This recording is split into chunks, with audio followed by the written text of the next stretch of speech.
dalam masa tengah fikir tu, I nak buat apa, nak pergi ke dia ke, nak stay ke apa, dia pusing. Okay, dia pusing.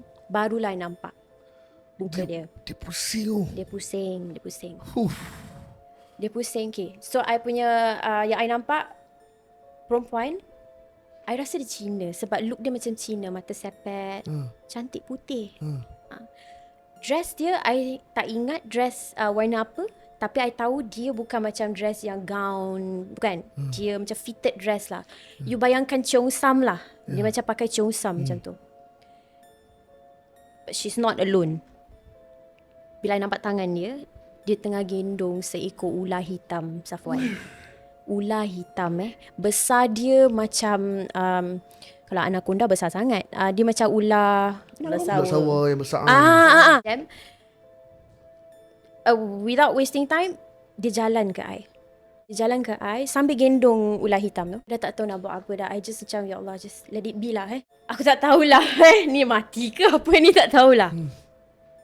You know when ular dia letak kat badan, dia akan lilit diri dia, you know, dekat badan kan. So sambil tu kepala dia ni, ular hitam ni, kepala dia macam tengah naik. Betul-betul kat leher kan. I taklah peluk balik kan. I macam ni je. Dia buka mulut dia dan dia macam ni dekat I.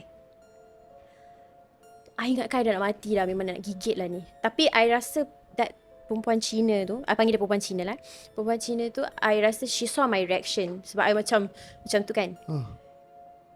Then she started talking. Dia cakap, ni jelas dengan jelas jangan takut. Dia tak gigit. Dia nak peluk aja. Dia rindu kamu.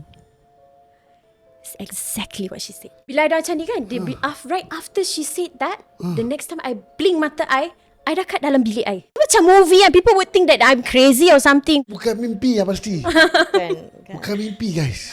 Itulah Hana punya experience. Yang this experience I feel like ni tak normal lah ni. Satu benda yang tak normal lah.